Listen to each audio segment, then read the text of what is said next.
My name is Susan Caolo, and today's date is Friday, April 21st, 2023. And I am in Acworth, Georgia, and I'm interviewing Vincent Esposito for the Library of Congress Veterans History Project. And we're continuing from a previous portion of the interview, some things that we didn't cover. So always wonderful to sit down and have everything organized. So go ahead, Vinnie, if you could give your full name and spell it, please. Vincent C. Esposito. V-I-N-C-E-N-T,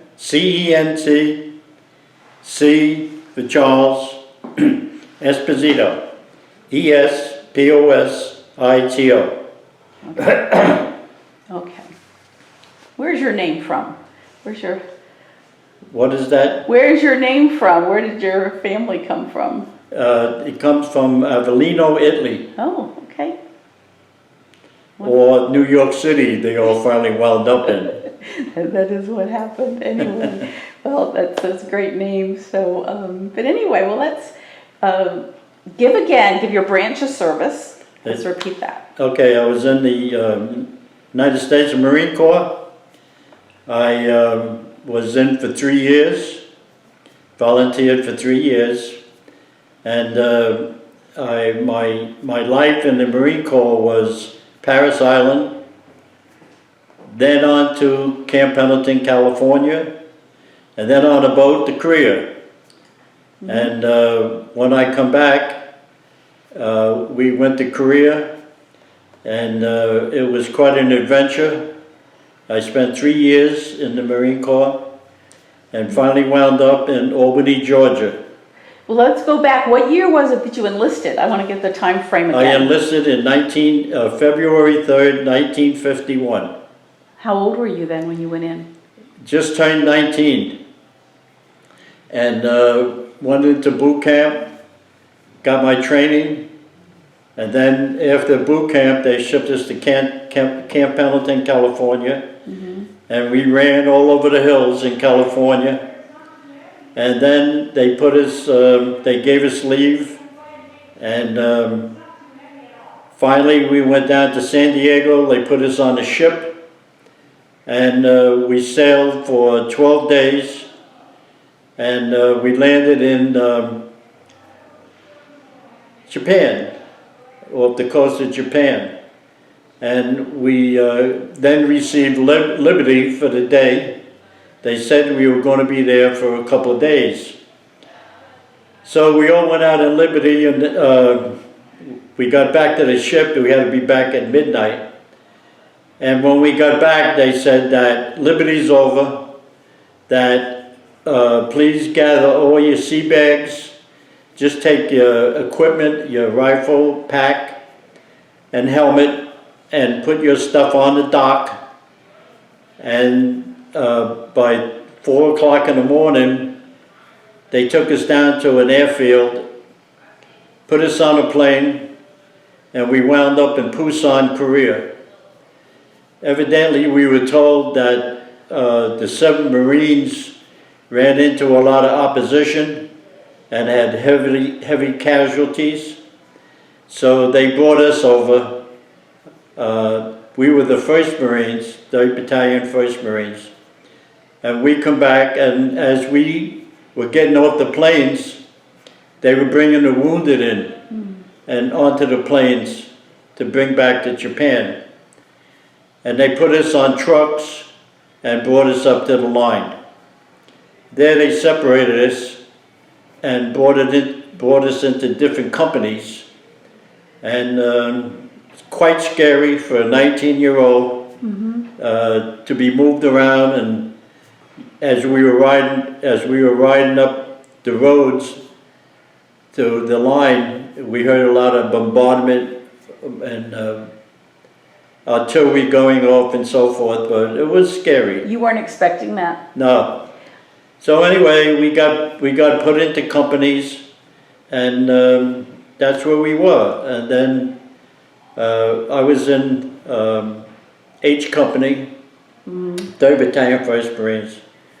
And then I was with the company for about 8 months. And then they transferred me to supply because I was a short timer. I was going to go home. We all went over in drafts. My draft was the 11th draft. And I got the call to get my stuff ready that the 11th draft is now going home. So what period of time? Is that a 1 year, 2 year? Well, I was in Korea from July of 51 to July of 52. And they put us on trucks, took us down to Incheon, down to Incheon Harbor.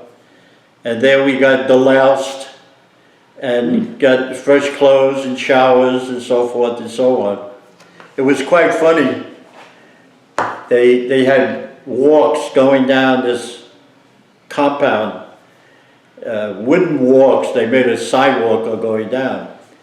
And here they made us strip and no clothes and extended our arms out and got sprayed for delousing and so forth. And then after we got that, we went into this squad tent and they told us to take any uniform. It didn't make any difference what rank or anything like that. Just get a set of clothes back on. And then right before, I think it was the next day, they gave us our sea bags finally that we had dropped off at the dock in Japan. And we went through it. Most of my stuff was missing. I don't know why, but it was missing. So they gave me a new issue. They gave me a reissue. What all did you have in your CPAC? Just clothes and just some personal stuff, you know.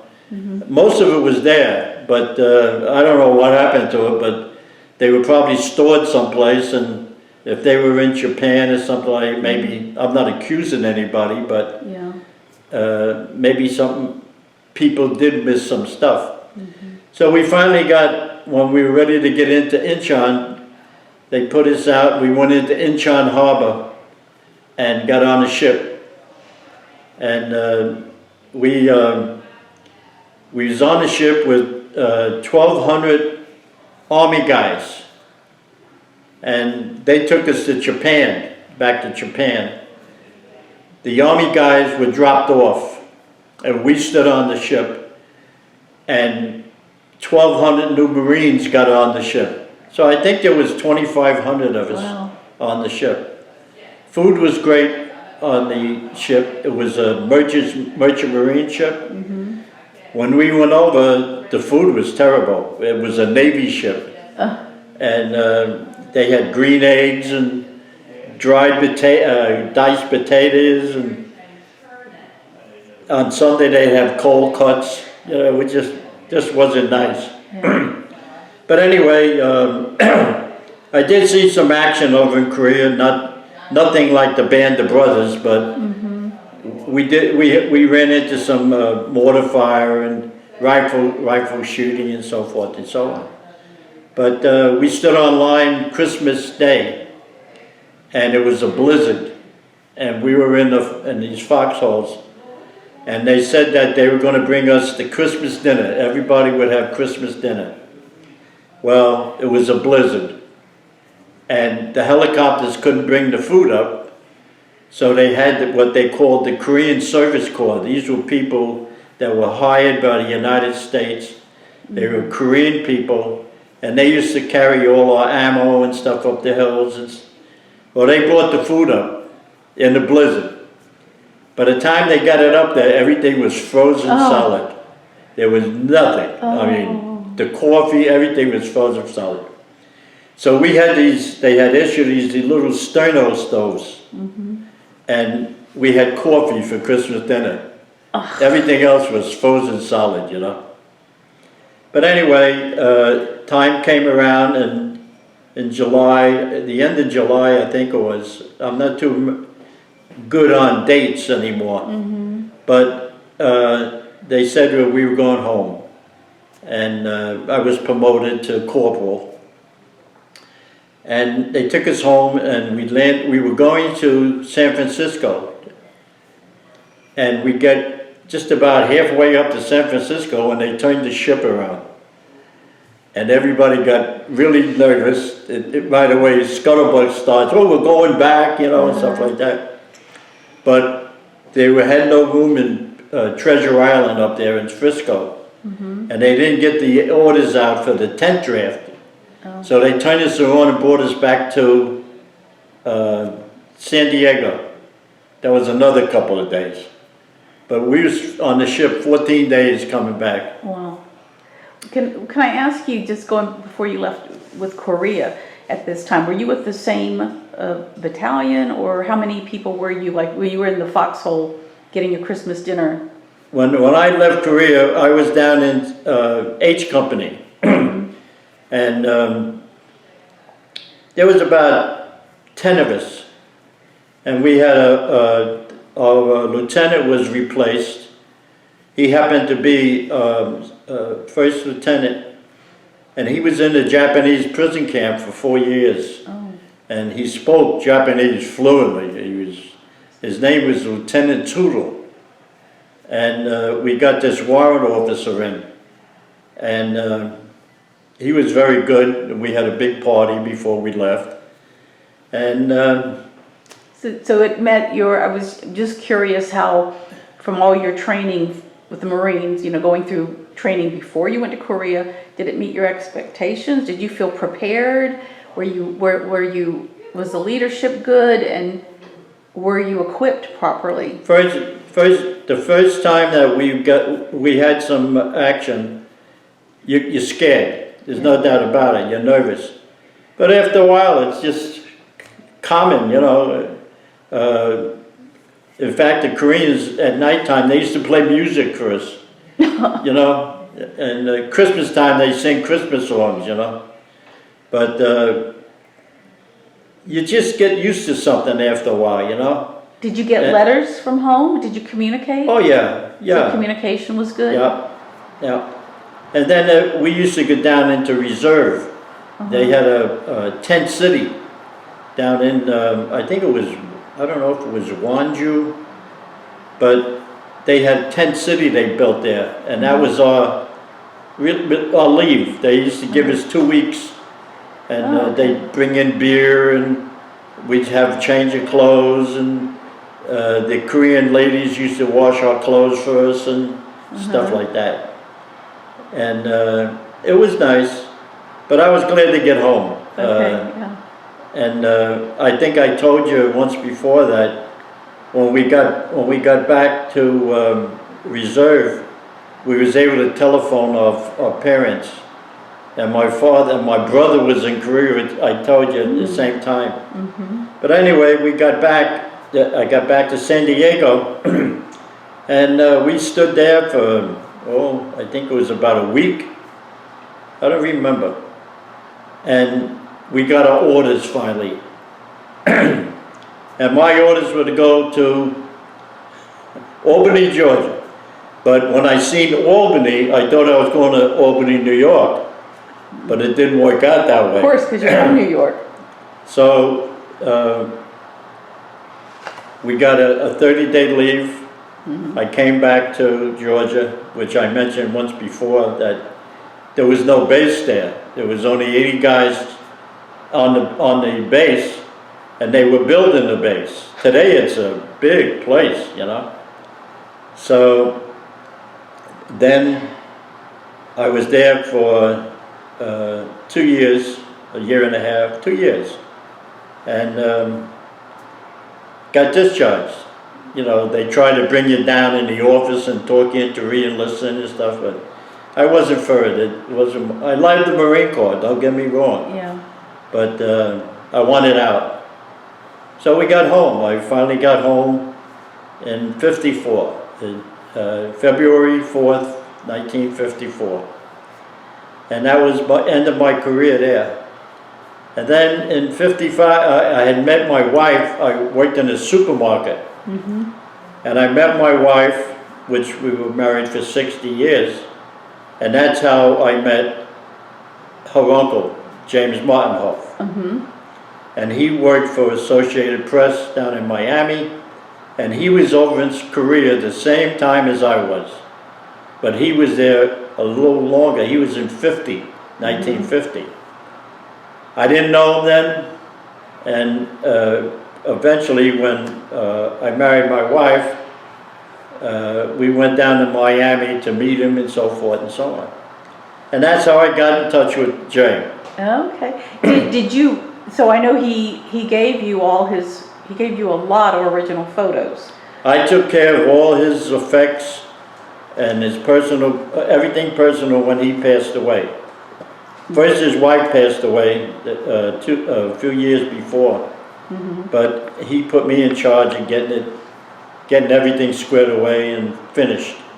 You know, I never asked you, because you said he was over there at the same time you were. Were any of the photos of the same place as you were? Yeah. Really? Yeah.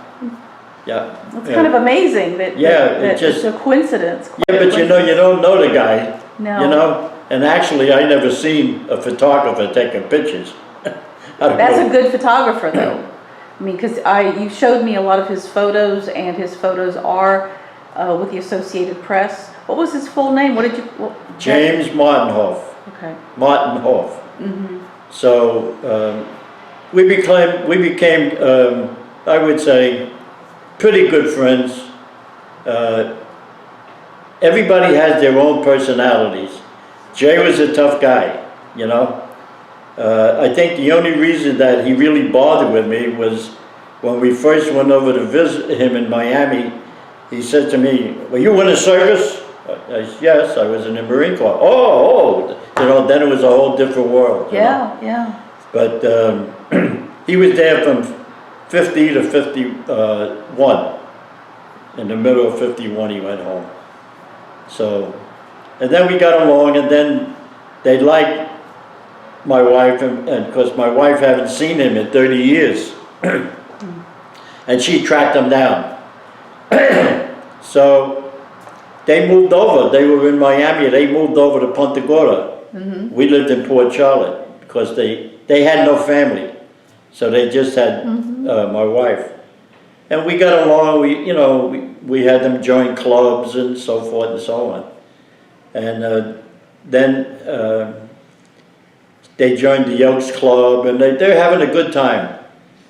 So then she passed away, and he wanted to go. He wanted to get out. So he sold everything and he moved up to Largo, Florida. And I didn't like the place he was in, but you couldn't tell him what to do. It's his own business, you know. Yeah. And but he taught me. He used to do the weather. He used to predict the weather. He had me doing it, and the boats, and he just tried to show me everything that he did. And then finally he got really bad, and up in Largo, and he passed away up there. And then I took care of all the arrangements and the wills. He put my name on his banking and so forth and so on. But right after that, right after the funeral,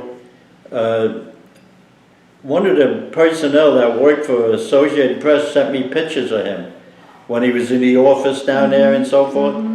But Jay was, I don't know, he lived in a different world, Jay. He's very intelligent, but a little angry. And me and him didn't get along sometimes. Who would win? Did you go ahead? He would win. Yo, really? Because, what are you going to do, Yeah. Here's a guy that's older than you, and he's telling you, and one time he walked out of the restaurant on me, we got into an argument.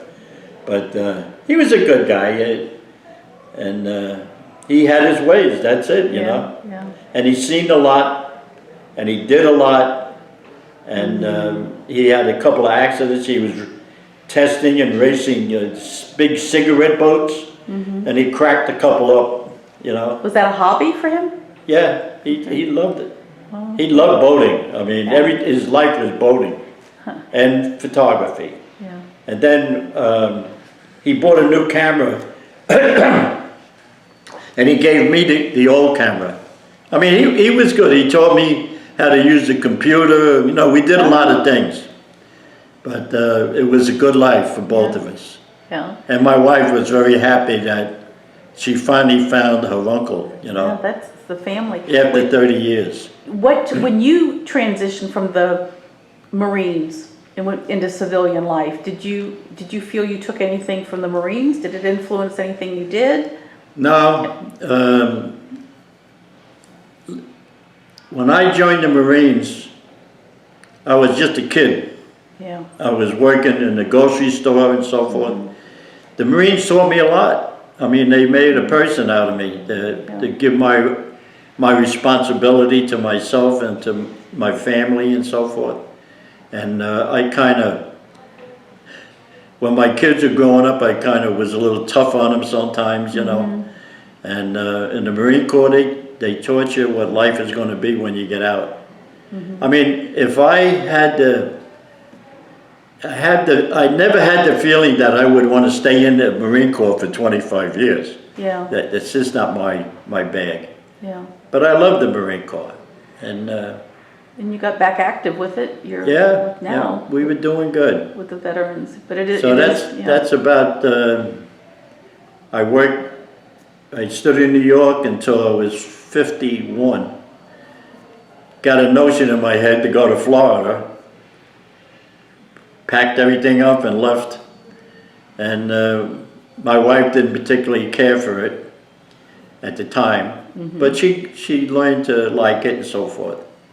And my kids, they were not too happy that we went to Florida, you know, because so they used to come down and so forth and so on. But basically, I had a good life. What did you do for hobbies? I did bowling years ago until my knees gave out, and I like to gamble. Okay.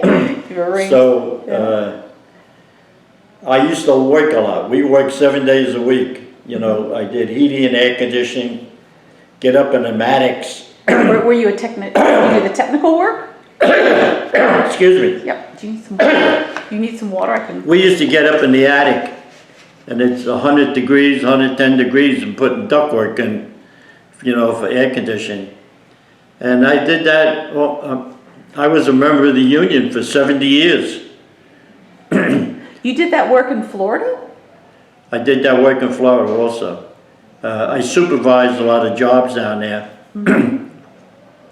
I worked in, on Long Island. I worked on the last job that I had as supervisor was in the power plant, in the nuclear power plant in Shore.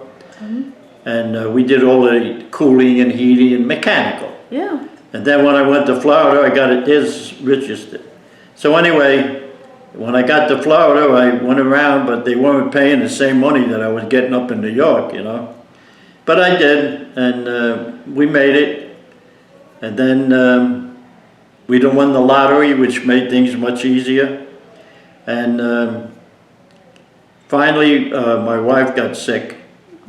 And near the end, and I took care of her for 15 years, in and out of hospitals and nursing homes, and just a lot of bad stuff that she had. And then finally she passed away 8 years ago. Sorry. So after I had my house for about 2 years, and then I decided, get out. And I wound up here 6 years ago. And I've been here for 6 years. So you just moved from Florida 6 years ago, from Florida to Georgia? Yeah. I moved in 2005, I moved up here. In fact, the reason I moved is because my son called up one morning and said he bought a house for me. He put a deposit down on the house and get up here and take a look. And naturally we came up, and my wife wanted to stay here because of the kids and so forth and so on. So we moved up here. And we've been here since 2005. And then she was sick, and then I seen this place going up, and I said, "The hell, I'm gonna try it." So I get that itch about every so often that I gotta get going, you know.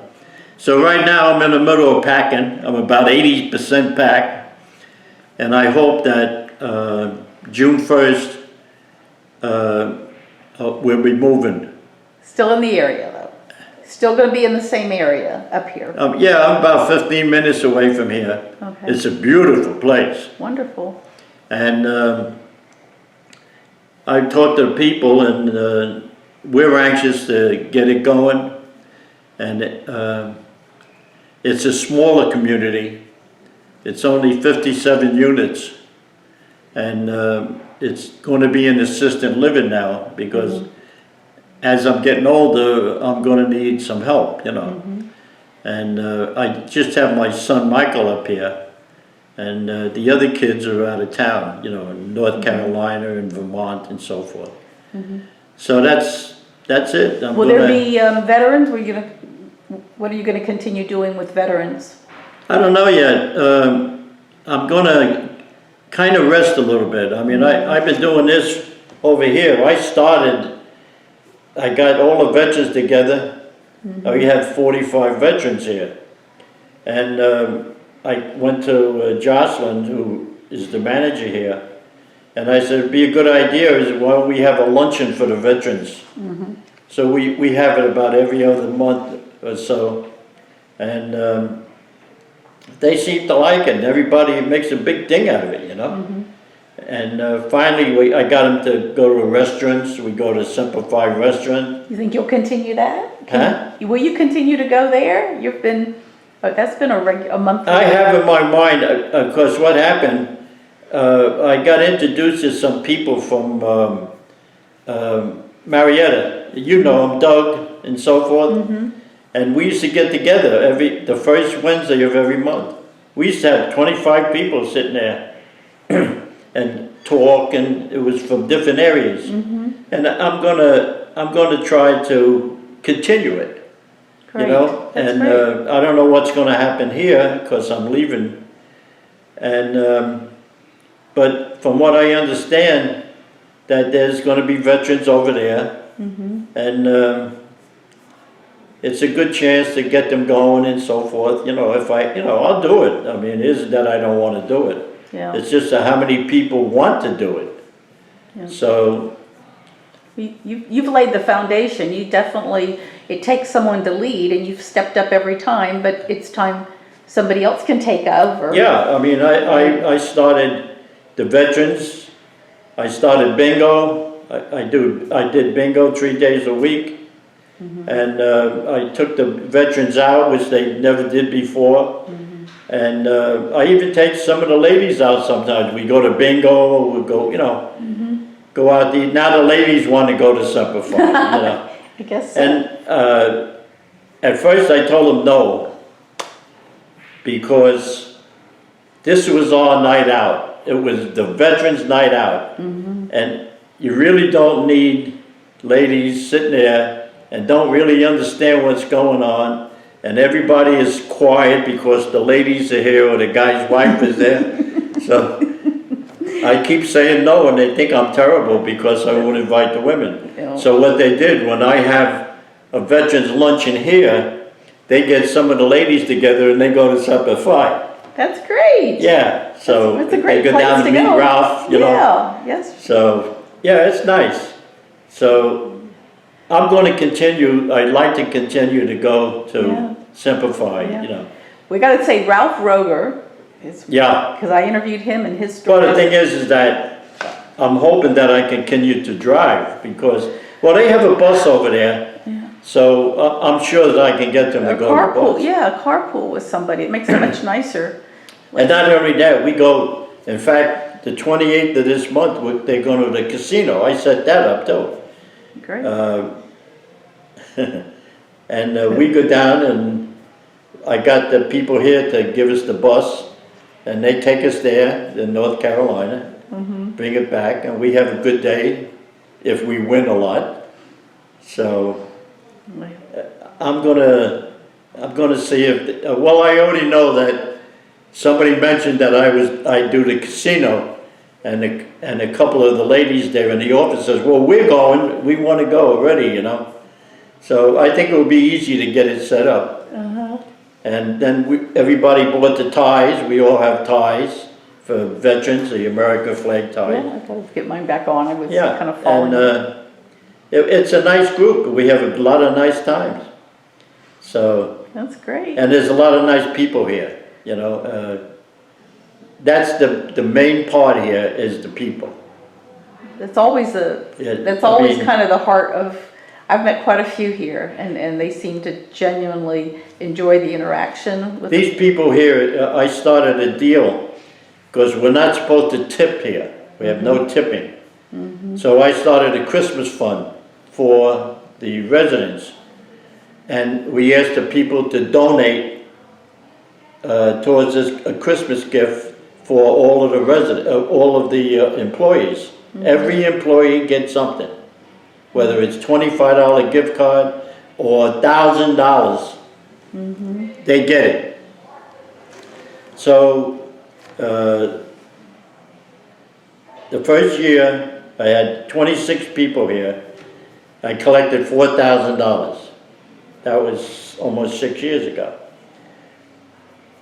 This past year, we collected $47,000. That's amazing. That's wonderful. Because we got more people here now too. But all that money is split up to give people bonuses and so, how many hours they worked and stuff like that. Oh, but but that's really, you took the initiative to do that. If someone has to step up, that's great. I know the staff appreciates you all. Well, Jocelyn does the bookkeeping at the time. Now she's the manager, the director.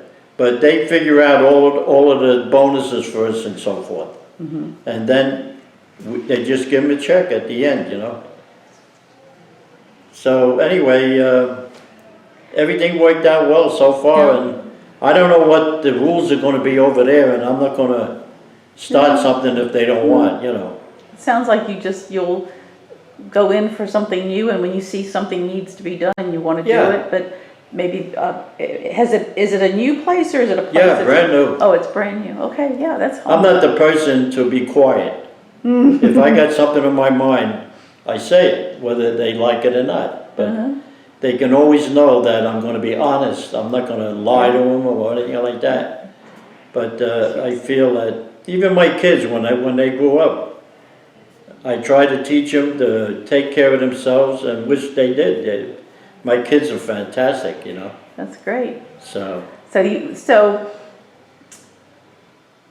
I don't want to interrupt you if you have No. something, but I thought this would be kind of, because I know you told me about all your grandchildren, and you have a great grandchild who maybe in 20 years he or she will be listening to you have a little message you want to say, because they, you know, unless we get the fountain of youth. well, you know, he's going to do good because he's got the Esposito blood in him.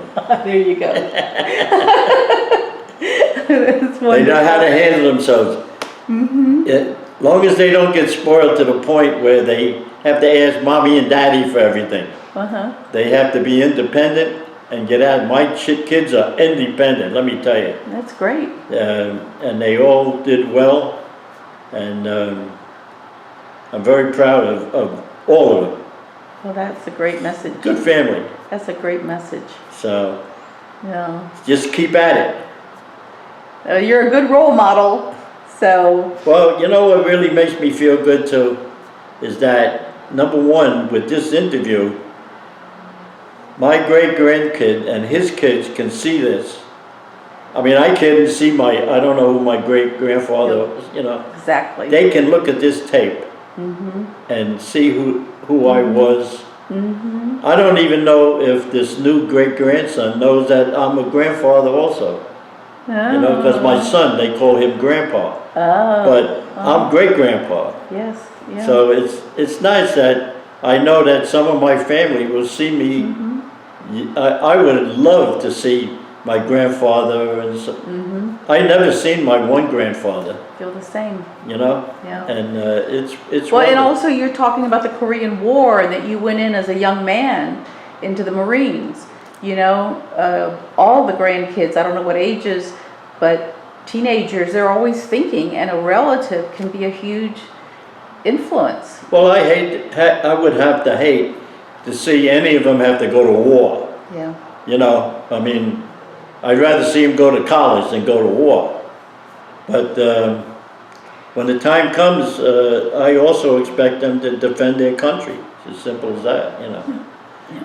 My kids right now, in the 60s, I mean, that's quite a feeling that I have a son 67, 66, and my daughter's 63. I'm an old man. Well, you've had a good life. Yeah. And you're still going I had strong. bad times, you know. Yeah. I had bad times. Yeah. And I never had a lot of money, but I had enough to keep us going. And I didn't have the money to go to college or nothing like that. But in fact, when I bought my house, the day that I moved in the house when we were married, I paid $8,500 for the house. And I had to borrow $5 off my father to have gas money to go back to work. Oh, wow. So we made it. You made it. You And have. I hope that my kids I know, they're very good, they got good jobs, and there's no reason why they can't make it. But I like them to do it on their own. Yeah. I don't like that That's a huge gift. you have to give them all something. Well, you've got the confidence that that's what, so they know they can do it, they can ask for help. So I haven't had the pleasure of meeting any of your family in person. I hope maybe I will one day. Maybe Sunday. That would be nice. But I don't like to get anything from anybody. Don't, you know, if somebody wants to do me a favor, something like that, it's not me. I want to do it myself, you know. Yeah. It's just, I'm like that. Did you think your parents ingrained that in you? Or My mother was a little soft. I mean, my father, I mean, he was good guy, but I worked with him and he taught me a lot. I worked with him for 16 years. And I used to pick him up to go to work. And he'd be riding in the car and he'd say to me, "Nice day today, huh?" And I go, "Yeah, nice day." And then he'd say it again, "What a day today, huh?" I says, "You want to go fishing, right?" And he says, "Yeah, you want to go fishing?" And we used to turn around and go fishing. oh, that's priceless. Yeah. That's wonderful. My father loved to fish. Oh, Loved to fish. Oh. And I have a nephew now, my brother's boy. He's a nut with fishing. My father would have loved him. Oh. He has a big boat and he's right on the water. What's his name? Stephen. And Oh, that's but great. he sent me pictures. Oh, he says, "If Grandpa was only here, you know." He loved fishing. If he'd go to a wedding, he went to a wedding a few times, and everybody's having a great time, and all of a sudden my father disappeared. He'd have a fishing rod in the back of the car and there was water there, he'd be out there fishing. He's a great guy. Oh, that's wonderful. That's wonderful to have that you have, actually, I haven't heard you, we didn't talk about that. My That's father was wonderful. like my brother, like a brother to me. In fact, me and my brother, we had our times, but my father was my father, and I'd do anything for him. Wow, that's wonderful. Well, I'm Great time. sure he's proud of you. I'm sure he was worried about you. Oh yeah, but my father, he'd give me, if I was in trouble, he'd help me. But he knew he wouldn't say, here's $10 or here's $20. He knows that I wouldn't like that. We all worked together and we used to do work on the side, make money, you know. Good, it was good times. That's great that you have some good memories Yeah. of that. I got good memories here, you know. Yeah. I know a lot of people here. And I can remember a lot of these people's names because I'm with them every day. But it's a nice place, but it's time to move on. New adventure. Yeah, a new adventure. And especially the place over there, beautiful. Really, I can't wait. I hope I get to see it. Yeah, we'll come over and have lunch or dinner. Yes. When you get yourself So that's settled. about it. Okay, well, we'll wrap it up. Vinnie, And thank you. thank you. I mean, no, it's really, I feel like I kind of come into your family and also, going back, because we didn't talk a lot about the Korea, and, nobody, it's a short period of time, but it was profoundly historic. A lot of people don't know about the Korean War, Right. and hopefully with all your grandchildren, when you hear that your grandfather or great-grandfather was in Korea, it makes somebody open up a book and go, let me read about it. Plus you have those amazing photos. So I hope that by having this preserved, and you'll have a copy, it's always, available. Great. But I think it's wonderful, and it's a wonderful gift to your I family. thank you for coming and doing Well, this. thank you. You've made it. You organize everything for me. You know you're going to heaven. I don't know about that. I just know that no two people have the same experience, but when I get to sit down like this, and I think about things that I would want to know, like you just said, from my grandfather, that you couldn't hear the voice, you couldn't see someone's face. It's priceless, and now we have the technology Right. to do this. So thank you very much. We'll wrap it up. It doesn't Thank mean you. we'll see you again in the new place. So Thank you. Thank take you. care. All righty, we will end this now. Are you going to send me a copy of that? I will.